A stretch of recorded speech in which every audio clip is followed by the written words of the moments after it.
En Radio Inter, El Guateque, con Claudio de Miguel.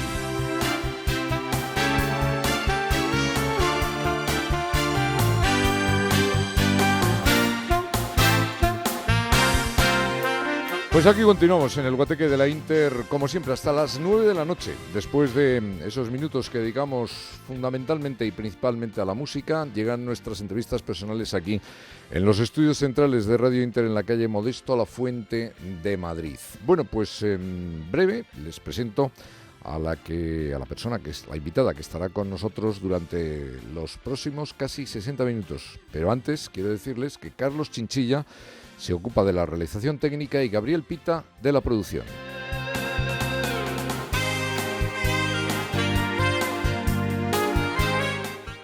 Bueno, pues hoy les vamos a hablar de un tema poco habitual en nuestro Guateque de la Inter, que en las publicaciones que habitualmente traemos, pues ya lo saben ustedes, nos gusta fundamentalmente la historia, pero también la música, también la novela de actualidad, la novela histórica, pero no, hoy yo creo que es la primera vez que en el Guateque de la Inter en todos estos años, hemos hablado también de educación, pero como les decía, creo que es la primera vez que en todos estos años en las entrevistas de los domingos les vamos a hablar de filosofía. Y para ello contamos con Nieves Gómez Álvarez, a la cual le damos la bienvenida. Buenas tardes por venir aquí al Guateque de la Inter.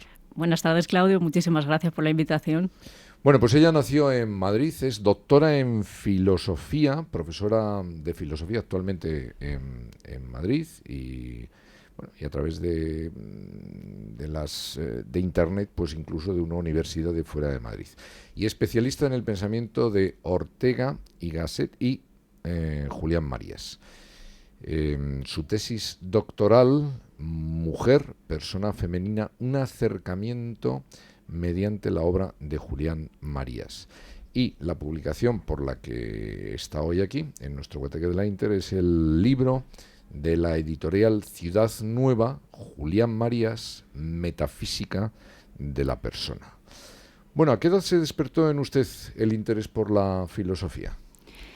Debo decir que en el instituto, porque en las clases de filosofía a veces uno piensa que son aburridas, que no tienen mucho que decirle, pero a veces también las semillas que se siembran ahí en la clase de filosofía de bachillerato brotan más tarde. Y a mí la verdad es que me interesaba esa clase y las lecturas que nos proponían, también los temas que salían en clase, y pienso que es un primer acercamiento a la filosofía, no quizás el absoluto, pero sí el primero. Uh-huh. Y cuando llegó el momento de ir a la facultad y ir a la Facultad de Filosofía en Letras, ¿en casa les pareció bien? ¿Qué vas a estudiar, Mari Nieves? ¿No? ¿Cómo le llamaban? En realidad en casa Mari. Mari. Pues, sí. ¿qué vas a estudiar? Y cuando dijo Filosofía y Letras, ¿les pareció bien? Sí les pareció bien, también porque el otro acercamiento que yo he tenido a la figura de Julián Marías ha sido por mi hermano mayor, que estudió Historia en la Complutense, y él iba directamente a las conferencias de Julián Marías. Entonces él me pasaba los resúmenes de esas conferencias y a mí me pareció aquello fascinante. El primer libro, de hecho, que tuve sobre Julián Marías fue La historia de la filosofía, que es el que yo ahora utilizo con mis alumnos. O sea, que le pareció apasionante el manual que le dejaron sobre Julián Marías. ¿Ha sido la filosofía una carrera más de mujeres que de hombres, históricamente? Históricamente pienso que no, es una carrera de hombres y de hecho los filósofos son casi todo hombres. No, yo digo lo que es la carrera, yo digo lo que es la facultad. O sea, yo recuerdo, periodismo estaba muy cerca de Filosofía y Letras y se frecuentaba el bar de Filosofía y Letras porque había muchas chicas, se lo tengo que decir así, descaradamente. ¿No había más chicas que chicos en la Facultad de Filosofía y Letras en la Complutense? Yo hablo en la Complutense. Sí, puede que en las clases sí, pero lo que es la dedicación a la filosofía quizás ha sido más por parte de hombres. Sí, no, eso está claro. Ya le preguntaré después por nombres de mujeres filósofas, que hay muy pocas, Victoria Camps y alguna más, pero no me vienen muchas más a la cabeza. Sin embargo, sí que yo pensaba que en la facultad había más mujeres, más chicas que chicos, en la Facultad de la Complutense. De hecho, en la época en la que Julián Marías estudió, era una facultad en la que especialmente estaba presente la mujer. Era como, se había puesto de moda estudiar filosofía y letras y además era como que tenía bastante relumbre dedicarse a eso. Y él dice, en el libro también lo he contado, como que esa facultad no solamente era la filosofía como tal, o sea, el interés teórico que los alumnos podían tener, sino que era una facultad que también era una educación sentimental. O sea, uno iba ahí también porque se encontraba esta faceta, ¿no? De muy buenas amigas y muy buenas compañeras de clase. ¿Y por qué tan pocas filósofas? ¿Por qué el mundo de la filosofía ha tenido muchos más hombres que mujeres? Pienso que las razones son complejas y es un poco difícil de explicar así un poco rápido, pero quizá la más importante es que, bueno, son cuestiones teóricas, son cuestiones abstractas a las que se ha accedido quizá con una razón fría a veces, y esto en principio a la mujer no le ha interesado. Luego está la cuestión de la educación, claro, que por qué alguien se va a interesar por la metafísica, por cuestiones de la realidad o por teoría del conocimiento si a uno no le han enseñado a llegar a esas cuestiones. Pienso que las dos cosas están unidas, ¿no? Que en principio la mujer no se interesa por esas cuestiones teóricas.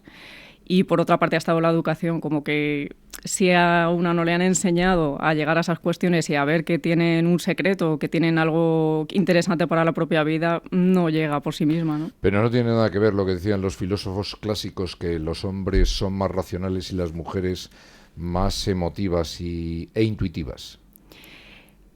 ¿O sí? También en eso he intentado poner mi pequeño capítulo en el libro, porque Marías tiene unas ideas muy innovadoras en esa cuestión. Le dice que en realidad podemos hablar de una razón vital que es masculina y de una razón vital que es femenina. Es decir, que la mujer siempre ha tenido razón, siempre ha dispuesto de razón, digamos. No, eso no hace falta que lo diga usted aquí, porque eso lo tenemos muy claro. Vamos, casi siempre tienen la razón. Pero ¿es así que el hombre es más racional y la mujer más intuitiva y más emotiva? ¿O no? ¿O eso es un cliché antiguo? La cuestión que pone Julián Marías encima de la mesa es que los dos tienen razón, digamos, nada más que es un tipo de razón distinta, porque la razón está ligada a la vida, a la búsqueda del por qué y para qué. Entonces las razones, el por qué y para qué del hombre son distintas muchas veces de las de la mujer. Pero lo que él pone sobre la mesa es que ese tipo de razón, la razón vital femenina, la razón vital propia de la mujer ha existido siempre. Lo único que, claro, hasta el siglo XX, que la mujer no ha accedido a la educación superior, digamos que la mujer no se interesa por esas cuestiones que son más abstractas o más filosóficas. Bueno, la respuesta que me ha dado usted tiene mucho que ver con la pregunta que le voy a hacer a continuación, que dedicarse hoy en día a la filosofía es problemático, esto lo dice usted, por varias razones. Una, porque es difícil ganarse la vida. Dos, porque nunca se llega a conclusiones ciertas, y ahora usted me ha respondido que en fin, que el hombre y la mujer, cada uno tiene una razón, que son verdades o razones diferentes, pero en fin, me podría haber dicho, pues no, la razón la tiene uno de los dos. Y tiene mucho que ver con esto que dice de que nunca se llegan a conclusiones ciertas. Y tres, porque es aburrido y complica la vida en exceso. Tiene que ver todas estas razones que usted apunta en el libro con la indudable falta de valores e ideales en la actualidad, por lo que es difícil dedicarse a la filosofía, o es problemático. En realidad lo que hice en el libro fue empezar con los tópicos que se suelen tener sobre la filosofía, por eso los comenté así un poco rápido. En principio, uno no decide dedicarse primariamente a la filosofía porque puede pensar esto, ¿no? Que uno no se puede ganar la vida a la larga con ella, o que en principio la idea que se suele tener socialmente de la filosofía es que es algo aburrido, algo que complica mucho la vida en exceso. Sin embargo, los he puesto como diciendo, estos son los tópicos con los que nos podemos encontrar socialmente con esta cuestión. Ahora bien, lo que yo pienso es que se puede uno ganar la vida con la filosofía. Bueno, de hecho, yo me la gano ahora con la filosofía. ¿Complica la vida? Sí, pero a veces una vida excesivamente simple tampoco es una vida interesante. Entonces, ¿es importante que la filosofía nos complique la vida? Yo pienso que sí, porque hace la vida más auténtica, más interesante, con mucho más sabor. En cambio, una vida sin filosofía es una vida, pues, quizás sin autenticidad, ¿no? Quizás sin un fondo desde el cual estamos actuando. ¿Y lo de llegar a conclusiones ciertas? Ahí también debo aludir a otra parte del libro, que es la definición de la filosofía que ofrece Marías. Él ofrece varias, pero una que a mí me ha gustado mucho es la de la visión responsable. Él dice que en realidad la filosofía parte de evidencias, nos hace llegar a evidencias, y además no solo eso, sino que es un saber que da respuesta, que da razón a eso que vemos.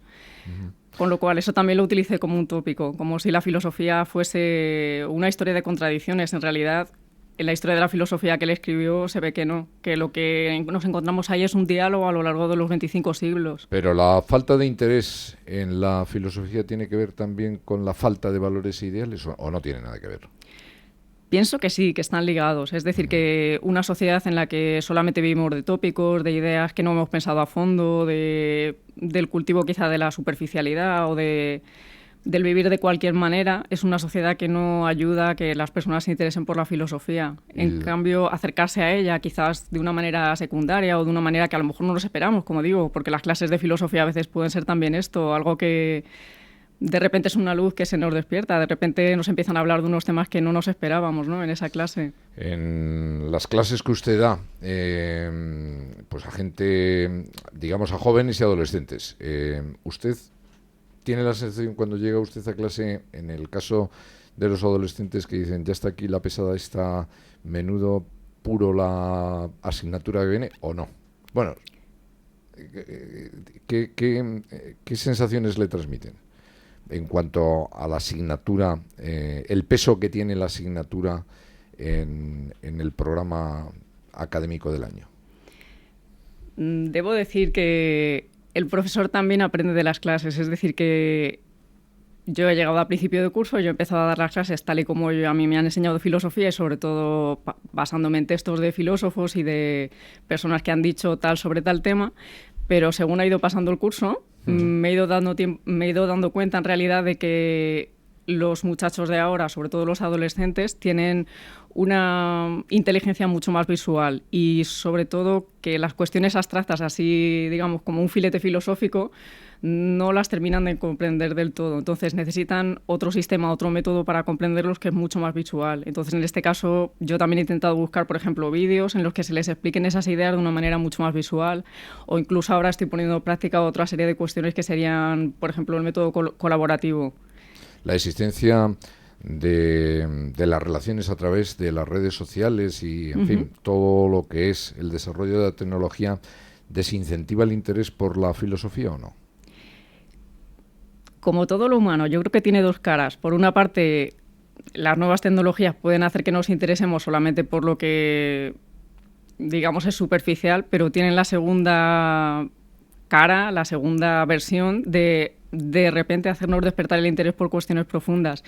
Y yo me lo he encontrado, por ejemplo, buscando esta serie de vídeos filosóficos, me he encontrado, por ejemplo, que hay series bastante trabajadas, muy enmeradas. Hay una, por ejemplo, de un profesor norteamericano que da clases en México y entonces se llama La Fonda Filosófica, donde las ideas se meriendan. Lo que intenta este profesor es justo esto. Se ha dado cuenta también de esta cuestión de que las generaciones jóvenes ahora tienen una memoria mucho más visual, una inteligencia que es mucho más visual, y lo que está intentando con esta serie es despertar el interés por las cuestiones más abstractas, más filosóficas, y pienso que en parte lo consigue. Debo decir que lo consigue. Bueno, pues en fin, recomendaremos. ¿Cómo nos lo puedes recomendar ese vídeo? ¿Lo recuerda el...? Es una serie de vídeos, se llama La Fonda Filosófica, donde las ideas se meriendan. Está hecha a nivel universitario, pero algunas de las cuestiones que trata, la verdad es que son bastante interesantes.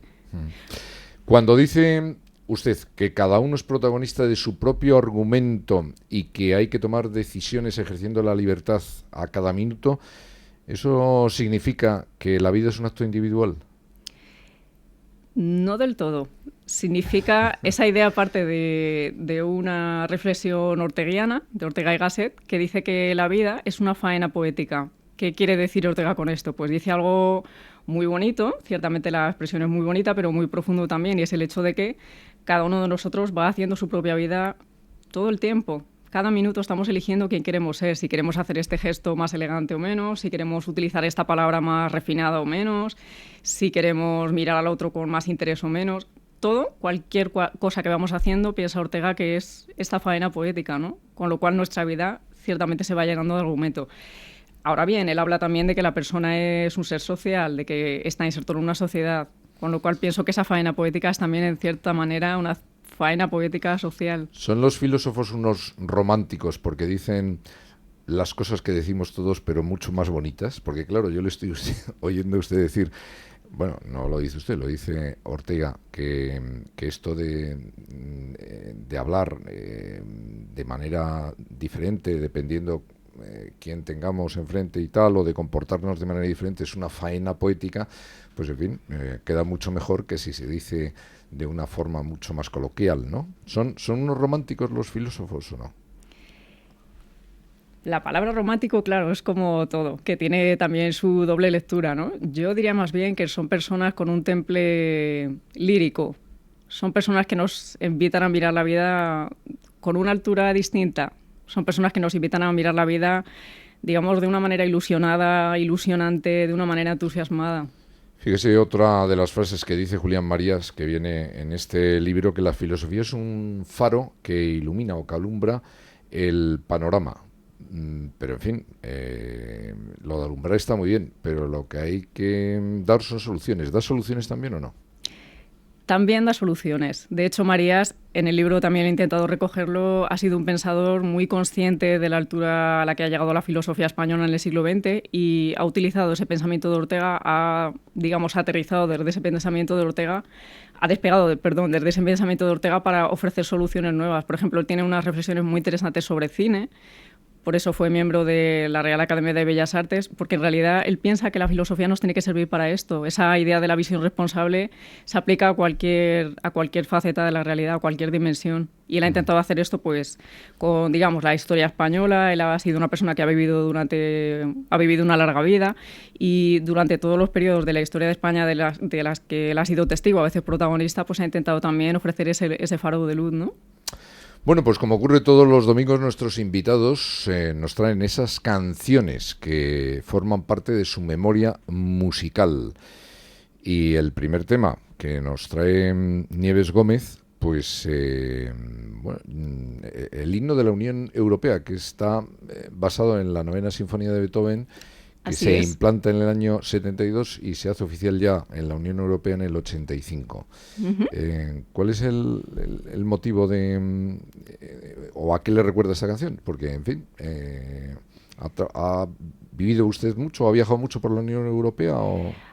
Conozco algunos países de la Unión Europea, pero en realidad el recuerdo es asociado a dos momentos distintos. El primero es un recuerdo bastante divertido porque... Sí. Cuéntanos. Seguimos hablando, ¿verdad? Sí, a la vez que se oye la música. El recuerdo está asociado al colegio. Es la canción que se les suele enseñar a los niños a tocar con la flauta en el colegio. Y debo decir que el primer recuerdo es divertido porque no éramos una clase demasiado musical. Es decir, el profesor terminaba cansándose de nosotros porque siempre estábamos desafinando. En ese caso era como que estábamos dando la nota, pero no demasiado buena. O sea, no se lo dio muy bien a usted la clase de música. No tengo demasiada formación musical, pero sí que me gusta la buena música, debo decir. ¿Y esta era la canción que el profesor les hacía tocar? Sí, de hecho es una canción que se sigue haciendo tocar a los niños en el colegio. En el mío, por lo menos, sí que se la han hecho tocar. Ahora bien, también está asociada a un segundo recuerdo que es cuando, claro, descubrí que esta canción que yo había aprendido en el colegio o nos había intentado enseñar el profesor de música en el colegio era el himno de la Unión Europea, sobre todo por la historia que tiene detrás, ¿no? Es una oda de Schiller sobre la alegría, Die Freude se llama, y bueno, expresa un poco esta idea de que la música nos une a todos. Ciertamente en español nos suele sonar a la versión que hizo Miguel Ríos. A mí me gusta más la que está sonando ahora, porque es una versión solo instrumental y esta es la idea, ¿no? Que en Europa convivimos pueblos muy distintos, pueblos que tienen pues lenguas, costumbres, historia diferentes, pero que a la vez tenemos una sinfonía común pues que nos une a todos, que no necesita tener letra porque ya la propia música pues nos une a todos, ¿no? Pues el himno de la Unión Europea.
Charlando en esta tarde de domingo con Nieves Gómez sobre su libro de la editorial Ciudad Nueva, Julián Marías, Metafísica de la Persona. Bueno, pues ¿le gusta a usted viajar? Sí, Sí. me gusta, sí. ¿Cuál es su destino favorito? Ahora la verdad es que tengo la ilusión de ir a Grecia, en concreto a Atenas, porque claro, para alguien que se dedica a la filosofía es una ilusión bastante grande ir a conocer a los lugares donde estuvo pues Sócrates, Platón, Aristóteles. Sobre todo Sócrates, debo decir. Me gustaría recorrer esos lugares que salen en tantos diálogos platónicos. Hablábamos de la ausencia de mujeres filósofas y yo recuerdo a Victoria Camps y a Amelia Valcárcel, pero hay pocas y no sé si en el mundo, pero en España desde luego. ¿Tiene usted alguna? Ya sabemos que en los hombres Julián Marías es su favorito, pero en mujeres ¿tiene alguna favorita? Debo decir que su mujer también se dedicó a la filosofía de una manera quizá más discreta.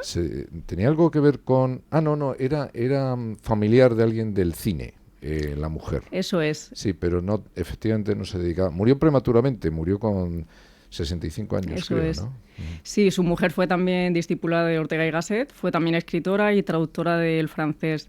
Y bueno, es una mujer muy interesante que ha pasado de una manera muy discreta por, digamos, la historia de España, pero que en realidad Julián Marías dice que le debe prácticamente toda su obra, que todo lo que escribía se lo leía a ella antes de publicarlo, con lo cual yo me imagino que tiene mucho de su pulimento, porque ella en principio se quería dedicar a la literatura española, fue pues alumna de Pedro Salinas, de las grandes figuras que había en la Facultad de Filosofía y Letras en esos años, y yo me lo imagino así, ¿no? Como que mucho del estilo de Marías también le debe en parte mucho a ella. ¿Qué es lo que más le gusta de la filosofía a usted? ¿Qué es lo que más... el por qué ha dedicado su vida a la filosofía? ¿Ha encontrado respuesta a algo o es una forma de pensar y de encarar la vida diferente, que es lo que la gusta? Sí, otra de las definiciones que yo me he encontrado de la filosofía es la de ilusión por saber. Entonces, lo que yo he encontrado de la filosofía es pues esta fruición por las ideas, pero que no se queda solamente en un juego mental, digamos, sino que es una orientación para la existencia. Es decir, que la vida tiene muchísimo más sabor cuando tiene ese interés por la filosofía. Bueno, la primera parte de este libro está dedicada a la vida de Julián Marías, que nace en Valladolid en 1914, muere en Madrid en 2005. Y bueno, pues seguro que le conocen ustedes, pero podemos decir que era católico, que murió con 91 años, que tuvo 8 hijos, que fue republicano, peleó en el bando republicano y por causa de ello pues estuvo vetado por el régimen anterior hasta el año 1951. ¿Su admiración por él viene de toda su obra o justo comienza cuando usted le visita en su casa de la calle Vallehermoso para que le dedique unos ensayos escritos por él?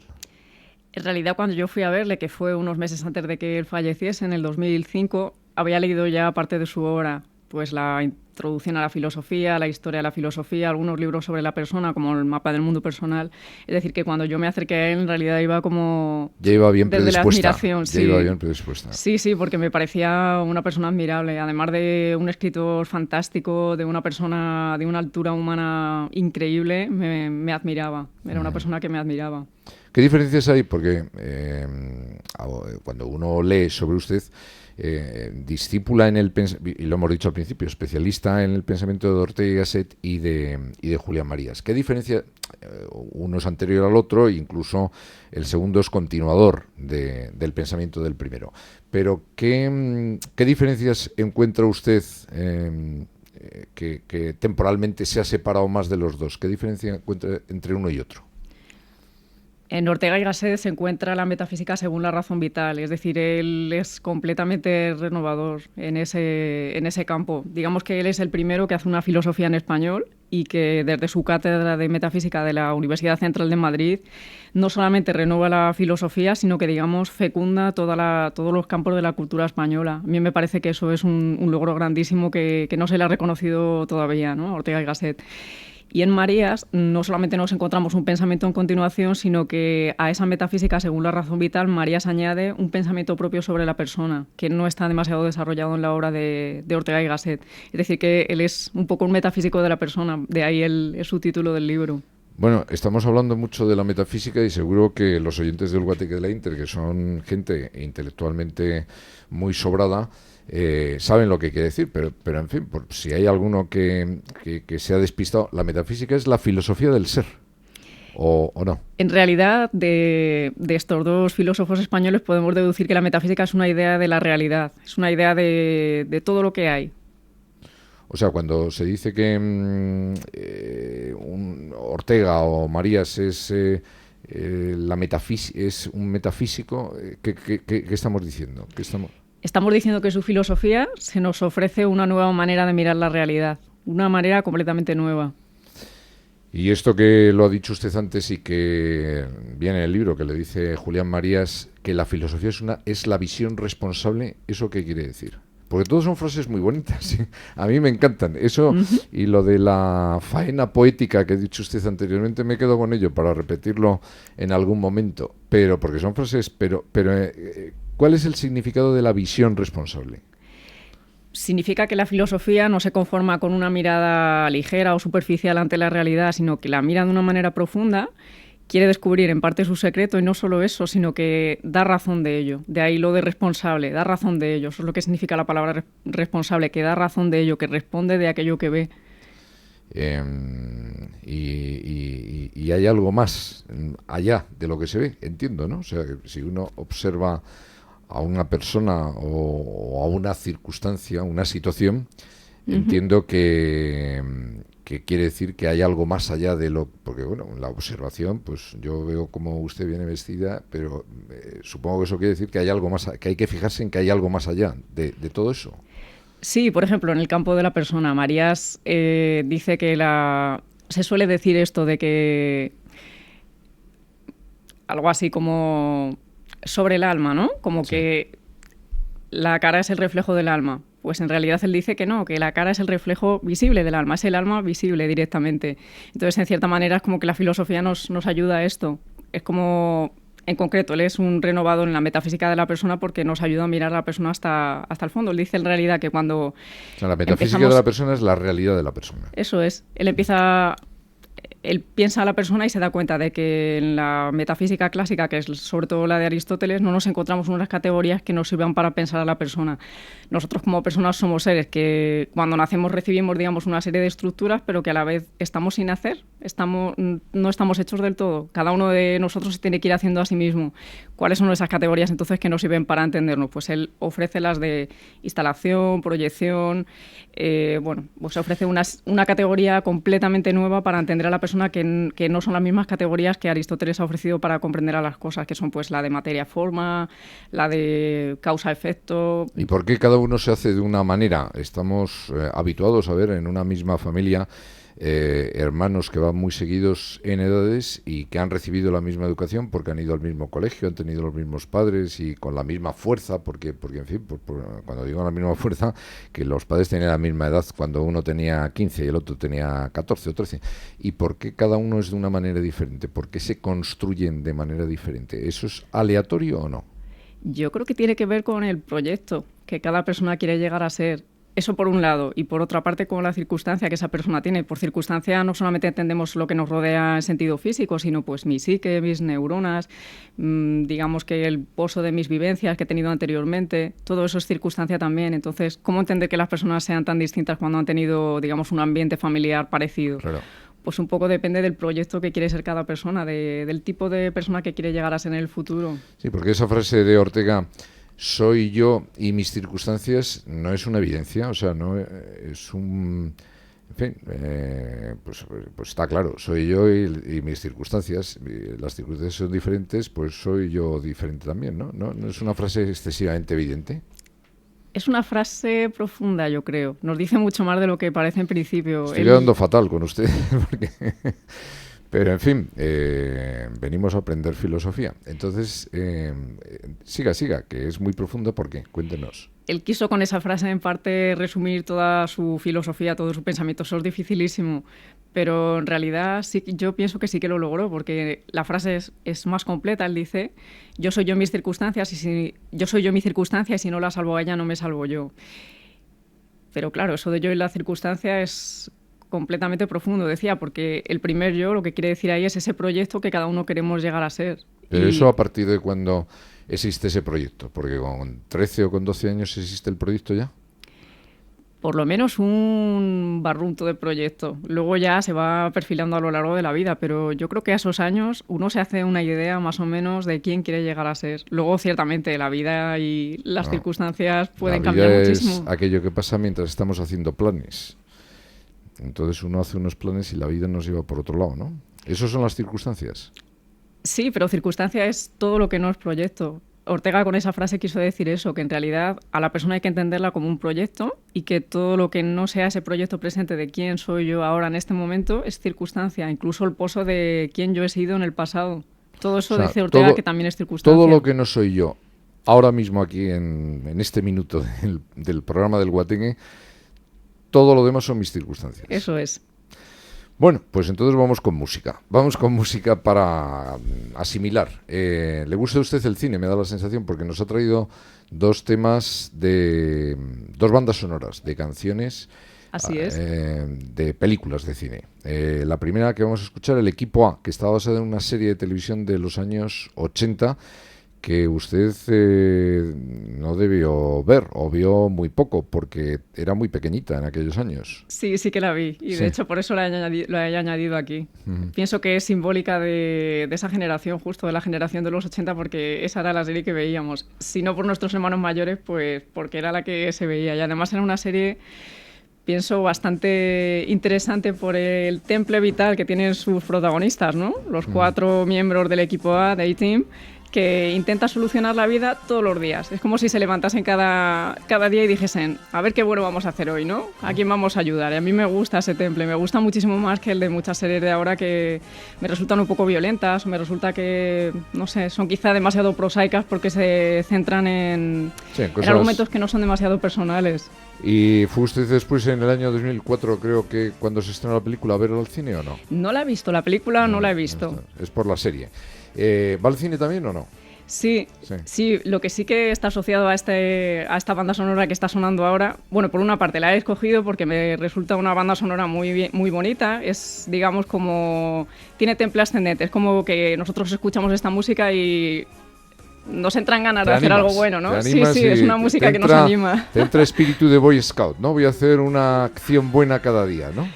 Y luego, esto de los años 80, digo, a mí esta banda sonora me recuerda eso, a las series que existían en ese momento, pero también debo decir que esta música está asociada para mí a un segundo recuerdo que es de hace nada, del año pasado. Entonces me volví a ver la serie entera en inglés esta vez y la verdad es que me resultó mucho más interesante incluso que cuando lo había visto de pequeña, porque... Pues hay series que no aguantan bien el paso del tiempo, hay algunas que sí, esta supongo que será de ellas. Esta la verdad es que aguanta bien y debo decir que incluso gana cuando uno la ve en la lengua original porque escucha a los actores con sus voces reales. Y la verdad es que me resultó muy divertida. Me resultó muy divertida ver pues estos personajes que yo había visto pues hace unos años ya, ¿no? Pues aquí les dejamos con la banda sonora de la película El Equipo A.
la música de la película El Equipo A, charlando con Nieves Gómez, nuestra filósofa de cabecera. Bueno, digo de cabecera porque es la primera que viene al programa del Guateque, pero es la autora de este libro de la editorial Ciudad Nueva, titulado Julián Marías, Metafísica de la Persona. Nos habíamos quedado hablando no de Julián Marías, sino de Ortega. Pero ahora vamos con Julián Marías. ¿Qué idea de la metafísica aporta Julián Marías? ¿La de proyecto o creo que después tiene otra idea que es la de la estructura empírica, ¿no? Que Eso es. Son las más subyugantes para la gente apasionada por el mundo de la filosofía, ¿no? Sí, él hace esta gran aportación a la metafísica de Ortega y él piensa que en realidad es un eslabón que le faltaba a la metafísica de Ortega, porque él habló del yo y de la circunstancia, es decir, de mi vida, que es mi aquí y mi ahora, y a partir de eso podemos llegar a lo que él llama la teoría analítica, es decir, a todos esos elementos que son comunes a cualquier vida humana, el hecho de que toda vida, la nuestra de ahora, pero la de hace 5 siglos o la de dentro de 10, va a ser un yo con una circunstancia. Pues Marías piensa que a esos 2 escalones le faltaba algo, y eso es lo que él llama la estructura empírica, es decir, la serie de cuestiones con las cuales nace la vida humana, a partir de las cuales se puede proyectar. Él habla, por ejemplo, de que nosotros no podemos escoger tener 500 años. Entra en la estructura de la vida, pues vivir más o menos 100, ¿no? En el mundo en el que nosotros estamos ahora. Ya veremos. Ya nos gustaría, pero en fin, ya veremos si llegamos a los 100. Porque a yo creo que ahora, la esperanza de vida cada vez es mayor, pero en fin, no sé yo si con este ritmo vamos a llegar a esas edades. La filosofía da respuestas desde el punto de vista religioso también al sentido de la vida, ¿o no? Sí, de hecho, como ha comentado antes, este filósofo Julián Marías fue también un creyente, todo el mundo lo sabía, que era católico, que era católico practicante y era una persona además que reflexionaba su fe. Hay un capítulo muy interesante que él contó en sus memorias, que era cuando tenía 18 años. En la Facultad de Filosofía y Letras se organizó un crucero por el Mediterráneo. Entonces fueron pasando por diferentes países del Mediterráneo y fueron también a Tierra Santa en este crucero, ¿no? Entonces él cuenta que fueron al Santo Sepulcro y que él hizo una oración allí. Pues este muchacho, este filósofo incipiente de 18 años, la oración que él hizo allí fue: Señor, dame una vida intensa y llena de sentido cristiano. Y para mí, esa frase que recogió en sus memorias muchísimos años después, la verdad es que simboliza muy bien lo que ha sido su vida. Él lo pidió en ese momento, quizá no sabía, no era consciente de todas las dificultades por las que iba a tener que pasar, pero efectivamente su vida ha sido así. Yo pienso que cuando nosotros leemos hoy sus memorias y leemos esa frase, podemos ver que efectivamente ha tenido una vida cumplida, una vida completa, llena de sabor, de dificultades también, pero por supuesto llena de sentido cristiano. O sea, la filosofía da respuesta al por qué estamos aquí, o a por qué nos comportamos así, pero incluso no solo desde un punto de vista físico, sino también religioso. Sí, él, por ejemplo, desde la filosofía o desde la metafísica de la razón vital, piensa que se puede hacer un acceso nuevo al cristianismo. Él, de hecho, ha intentado hacer este acceso. Hay un episodio en el que cuenta que le dijo alguna vez a Ortega ¿qué le parecería hacer una teología según la razón vital? Entonces él dice que a Ortega le brillaron los ojos en ese momento como diciendo, eso me parece una tarea ilusionante, ¿no? Pero como que en ese momento Ortega se dio cuenta de que no era su propia tarea. Y sin embargo, en Marías nos encontramos que sí que ha desarrollado eso. Tiene algunos libros que se llama, por ejemplo, La perspectiva cristiana o Problemas del cristianismo, en los que intenta desarrollar esa cuestión. Es decir, cómo se instala el cristiano. Instalación, repito, es una categoría que ofrece él en la estructura empírica, en las categorías para entender a la persona, pero él habla también de que existe esa instalación cristiana en la realidad, es decir, de un estar en el mundo, pero que a la vez es proyectivo, que nos hace lanzarnos hacia la circunstancia entendida en sentido global. ¿Y qué aportaciones, desde el punto de vista filosófico, le tenemos que atribuir a Marías respecto a la mujer? Por una parte, él es un metafísico de la persona, con lo cual ha ofrecido las categorías también necesarias para entender a la mujer como persona. Eso es algo importantísimo. En eso está usted... esta lección se la sabe, porque la tesis que hizo usted doctoral tiene que ver con esto, ¿no? Exactamente, sí. Eso es lo que intenté investigar en la tesis y la verdad es... Como he dicho al principio, esta filosofía no es solamente algo teórico, sino algo que nos ayuda a vivir también. Uh-huh. Entonces, lo que hace Marías en este caso es ofrecer las categorías personales, digamos, para entender a la mujer. como persona, porque esto no se había intentado. Es una cosa muy sorprendente porque todos somos personas, todos nos llevamos puestos todos los días, ¿no? Pero sin embargo, pararse a pensar sobre lo que significa ser persona es que no se ha hecho hasta prácticamente el siglo XX. Entonces en su obra nos encontramos este gran intento, como decir, bueno, Aristóteles es una gran mente, de acuerdo, pero no todo lo que nos ha ofrecido nos sirve para pensar las cosas desde su punto de vista concreto. Y con la persona ha pasado esto, como que María se ha dado cuenta de esa gran carencia y lo que ha intentado ha sido ofrecer las categorías que nos sirven realmente para pensar a la persona. Partiendo de la filosofía de Ortega, pues la persona no es un ser o no es un ente que está ahí, que está hecho de una vez por todas, sino que es un proyecto que se va haciendo a sí mismo. ¿Y cómo se va haciendo a sí mismo? Pues partiendo de esas instalaciones proyectivas.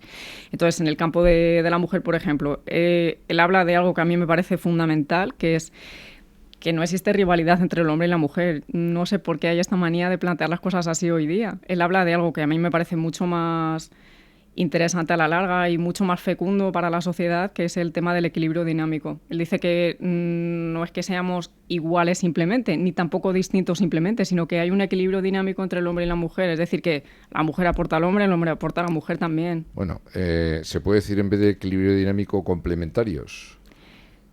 Sí, lo que pasa es más feo, claro, queda peor, ¿no? Pero al final es eso, que el hombre y la mujer se complementan. Sí, lo que pasa es que esta expresión de Marías a mí me resulta especialmente interesante porque da esta idea de que no es algo que está hecho de una vez por todas, sino de que esto se construye con la convivencia. Es decir, que es algo que hay que ir logrando todos los días, que no es una cosa que esté hecha de una vez por todas, sino que es precisamente un equilibrio dinámico porque se va haciendo, es dramático, digamos, tiene un argumento y eso lo tenemos que ir haciendo todos los días. Es un logro que no está dado de una vez por todas, sino que todos tenemos que ir haciendo. La segunda parte del libro analiza las 4 definiciones de la juventud de la filosofía y también pues habla de la obra de Julián Marías, de todo lo que escribió. ¿Eso de la juventud de la filosofía qué es? Es una expresión un poco irónica a los Sócrates, porque, claro, decir de un saber que es joven cuando tiene 25 años, como 25 siglos, perdón, como la filosofía es como yo le quise sacar un poco la ironía a la cuestión, ¿no? Pero efectivamente, la filosofía sigue siendo joven porque no nos podemos instalar en una filosofía. Es como que la realidad misma, las circunstancias que vamos viviendo en cada momento nos obligan a seguir pensando. En parte por eso es también joven. Y de todos sus libros, ¿cuál es el que es infaltable, en su opinión? Es quizá la pregunta más difícil que me pueden hacer. Le gusta tanto, ¿no? Pero ¿cuál es ese... En fin, que si usted conoce mañana... Bueno, pues como a mí, me diría, te tienes que comprar este, o te tienes que leer este. Supongo que debería preguntar para qué tipo de persona, pero quizá la antropología metafísica. Es un libro complejo, es un libro muy innovador, porque no, para mí la antropología metafísica. La antropología metafísica. Bueno, pues vamos con más canciones, con más músicas. Seguimos en el cine y una película que ha tenido diferentes entregas. El Señor de los Anillos. ¿Le gusta a usted el cine? Se lo preguntó antes, no sé si le preguntó si iba o si le gustaba. Creo que le preguntó si iba, ¿no? Pero ¿le gusta? ¿Hay alguna película de esas que haya visto varias veces? Bueno, esta la he visto varias veces, la del Señor de los Anillos, sí. El Señor de los Anillos. Y esta película, ¿por qué le llama especialmente? Si además es una cosa fantástica, ¿no? Sí, me llama la atención por varias cosas. Igual que la banda sonora del equipo me recuerda, ahora que la he visto en inglés, a esto que dice Hannibal, ¿no? Como I love it when the things come together, como diciendo, me encanta cuando las cosas salen bien. Pues en concreto la del Señor de los Anillos me gusta porque, en primer lugar, es una ficción, un libro que está muy bien trasladado a la pantalla. Me gusta ese esmero, ¿no? Como cuando se hace algo bien, pues hay otra manera de verlo. Cuando se hace un libro bien, como ha hecho Tolkien, pues la verdad es que la versión cinematográfica está muy lograda. Está trabajada, da gusto verla y a mí me gustan las cosas bien hechas, ¿no? Eso por un lado. Y luego, usted es minuciosa, es detallista. Soy detallista, sí, creo que es importante. Unas subrayadas con bolígrafo rojo, otras con bolígrafo verde, así, ¿no? No suelo usar el bolígrafo rojo, es una cosa curiosa, pero no lo suelo usar mucho. ¿Por algún motivo especial o...? No, la verdad es que no hay un motivo especial, pero no lo suelo usar mucho. Soy detallista, pero también debo decir que no soy perfeccionista, es decir, no soy maniática. ¿Y ordenada? Sí, sí lo Ordenada, soy. sí. Bueno, ¿y alguna película, además del Señor de los Anillos, para saber cuál es el estilo de cine, el género de cine que le gusta? ¿Le gusta la comedia? ¿Le gusta pues los thrillers, el cine clásico, el cine de humor? La verdad es que me han gustado mucho todas las sagas que se han hecho últimamente. Por ejemplo, la de los Juegos del Hambre, la saga de Divergente también me ha gustado mucho, la del El Corredor del Laberinto también me ha gustado bastante. Son, bueno, se suelen llamar juveniles, pero yo no creo que sean tanto juveniles, son también para público más adulto porque la verdad es que plantean el problema de la vida, ¿no? El problema de la vida que no está hecho, que todos nos tenemos que hacer. En concreto, El Señor de los Anillos me gusta por una razón más, y es que en la banda sonora ya se refleja con las variaciones que hace la música que la vida tiene un poco de todo, ¿no? Pues hay momentos en los que tienen más comicidad, hay momentos más serios, más profundos, hay momentos de lucha, hay momentos incluso de decepción, pero como ahora, y esto es la de la comarca, ¿no? La vida apacible, la vida tranquila, pues también tiene que tener eso, un poco de serenidad y un poco de la vida misma. Holgura, eso es la vida misma, esta banda sonora pues para mí. La vida misma, El Señor de los Anillos.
la música del Señor de los Anillos. Ya en el tramo final de nuestro programa, hablando con Nieves Gómez. Hay otra frase en el libro, hombres y mujeres, somos hombres y mujeres, pero abiertos al otro.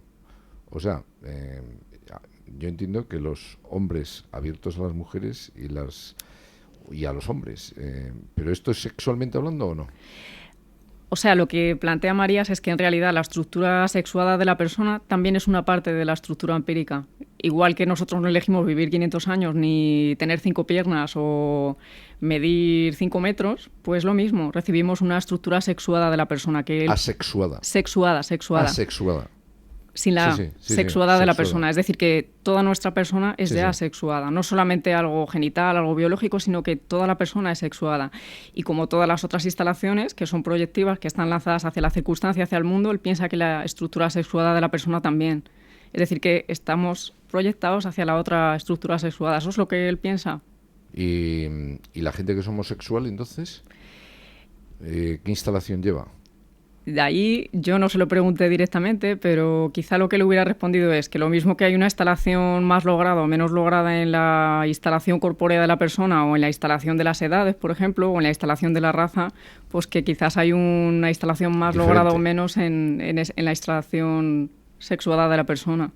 La amistad entre hombres y mujeres es posible, pero no tiene más riesgos cuando se plantea entre el hombre y la mujer por el asunto sexual. O sea, siempre se dice, es difícil ser amigo de un hombre, de una mujer, o una mujer de un hombre, porque al final siempre existe, pues este tema, el componente sexual. Pero es factible. Muchas veces se da esa amistad entre el hombre y la mujer. ¿Pero tiene riesgos o no tiene riesgos? Pues como todo en la vida, supongo que las cosas que tienen riesgos y que uno se tiene que esforzar para lograrlas en su grado máximo son las más interesantes, ¿no? Las cosas que son excesivamente fáciles al final no nos terminan por interesar, ¿no? O las logramos y ya no nos interesa más, pero las cosas que son un poco difíciles y complicadas son las que realmente en ellas ponemos la carne en el asador. La vida de Marías es un ejemplo de eso, ¿no? Como él tenía un vector amoroso muy fuerte, o sea, fue una persona que estuvo siempre enamorado de su mujer y era la persona que él dice que fue más importante de toda su vida, pero a la vez tenía muchísimas amigas, pues sus amigas, digamos, alumnas, sus compañeras de clase. O sea que él ha desarrollado esos vectores de la amistad de una manera muy completa. ¿Ellas eran también amigas o alguna quería ser algo más que amiga? Bueno, no sabemos. Sí. Según lo que él cuenta en las memorias, la verdad es que él piensa que es el tipo de amistad más lograda. No la amistad entre hombres, como nos cuenta, por ejemplo, Aristóteles en la Ética Nicómaco, sino la amistad entre el hombre y la mujer, que no ha sido demasiado posible, porque en otras épocas, digamos que la mujer estaba mucho más reservada al ámbito doméstico, así no era demasiado posible ese tipo de amistad. Y sin embargo, en el siglo XX, justamente en el momento en el que él accede a la universidad, es el momento en el que la mujer está accediendo también a la cultura superior, con lo cual él tuvo la gran suerte de contar con, digamos, los elementos indispensables como para que esa amistad sea posible. Después, ¿qué es lo que ha pasado? De esto habla también en un libro que se llama La educación sentimental, que es también muy interesante. Él dice que el gran peligro de nuestro tiempo es que se ha alcanzado esa cota, es decir, que sea posible ese tipo de amistad, pero que la tendencia automática al sexualismo, por ejemplo, la eche todo a perder. Pensar que una amistad tiene que desembocar automáticamente en el sexo. Él piensa que no es así. La amistad como tal es valiosa ya. ¿Quiénes son los mejores amigos de las mujeres? ¿Las mujeres o los hombres? Desde el punto de vista de Marías, los hombres. Es decir, él piensa que hay un elemento ahí de ese equilibrio dinámico en el cual se pone en juego, digamos que toda la persona es la que se pone en juego. ¿Y de los hombres? Las mujeres. Ah, sí, no son los hombres. Él piensa eso. No. Él piensa que es la otra instalación sexuada. ¿Qué es la felicidad? Según su punto de vista, es el imposible necesario. Es decir, eso es lo que... El imposible necesario. El imposible necesario. Es eso a lo que todas las personas siempre estamos aspirando. Somos, de hecho, conscientes de que nunca lo vamos a poder lograr, pero tenemos que seguir aspirando a ello, porque si no la vida no sería humana. Si renunciásemos a la felicidad, nuestra vida no sería propiamente humana. Ya. El libro comienza con una frase de Ortega, que dice que a ver si los españoles recuperamos esa serenidad que azoraba tanto a los europeos, aquella gravedad famosa de los españoles. ¿Qué es lo que nos falta? Quizás un poquito de distancia con la realidad. A veces uno tiene la impresión de que se vive en la superficie, de que no hay tiempo, incluso vivimos tan deprisa que no hay tiempo para profundizar, de que no hay tiempo para pensar las cuestiones a fondo. La filosofía es lo que pretende, incluso en las épocas de prisas y de vivir de una manera un poco frenética, como es nuestra época, la filosofía pretende eso, pararse, poner un poco de distancia respecto a la realidad y mirarla serenamente. No sé si creo que es su primer libro. ¿No ha sido demasiado ambiciosa eligiendo el personaje? Puede ser, nunca uno lo sabe, pero también debo decir que no es el primer libro. El primer libro ha sido la tesis doctoral, claro, y el segundo ha sido un libro sobre su mujer. Pues en esto debo aclarar, la Universidad de Navarra ofreció un premio que se llama Ernestina de Champurtín. Entonces es un premio en el que pues intenta fomentar la investigación sobre mujeres que se hayan dedicado a la cultura. Y bueno, pues yo presenté un escrito sobre Dolores Franco, es decir, la mujer de Julián Marías, un poco poniendo sobre la mesa que era una mujer muy interesante por esto, porque había sido discípula de Ortega y Gasset, había pues estudiado en la Facultad de Filosofía y Letras en los mejores momentos, había sido escritora también y traductora, con lo cual era una persona, la verdad, era una mujer de letras muy interesante. Bueno, no vamos a despedir nuestro programa con la habitual sintonía, sino con el último tema que nos ha traído nuestra invitada Nieves Gómez, un tema de la comunidad religiosa de Taizé, no sé si dice, sí. Que es una ciudad francesa donde se funda esta comunidad religiosa ya en 1940. ¿no? Está una pieza musical basada en el Salmo 97. Eso es. ¿Y cuál es el motivo de este tema? El motivo de este tema, que se llama Sing dem Herrn ein neues Lied, como cantad al Señor una nueva canción, ¿no? El motivo de esta canción es que, bueno, a veces da la impresión de que la vivencia religiosa es como demasiado aniñada, quizás, o demasiado, no sé, como que no conecta con el mundo. Y en cambio esta música a mí me refleja que hay otra vivencia religiosa, que la instalación religiosa puede ser también, pues, digamos, desde la fortaleza, no desde el ir solamente a poner la velita cuando uno tiene problemas, ¿no? Que a mí me parece un poco canija esa vivencia religiosa, sino una vivencia religiosa como la que ha tenido Marías, de pedir una vida intensa, una vida que esté pues realmente llena, ¿no? Potente. Sí, esta música a mí me transmite eso. Nieves Gómez Álvarez, autora de este libro, Julián Marías, Metafísico de la Persona, de la editorial Ciudad Nueva. Bueno, pues muchas gracias por venir al Guateque de la Inter y en fin, espero que haya estado lo más cómoda posible. Sí, muchísimas gracias por la invitación y espero que a los lectores les guste el libro. Pues nada más que desearle mucha suerte, muchos éxitos y cuando vuelva a tener otra publicación, pues en fin, háganoslo saber. Nosotros continuamos aquí, nosotros no, pero sí continúa Radio Inter. En este punto del dial, no se aparten de él, en él continúa la buena radio, la radio de entretenimiento, la radio de información, Radio Inter. Carlos Chinchilla se ocupó de la realización técnica, Gabriel Pita de la producción. Pasen una buena semana y hasta el próximo sábado. Let the heavens rejoice and the earth be glad, for the Lord is coming, God is coming.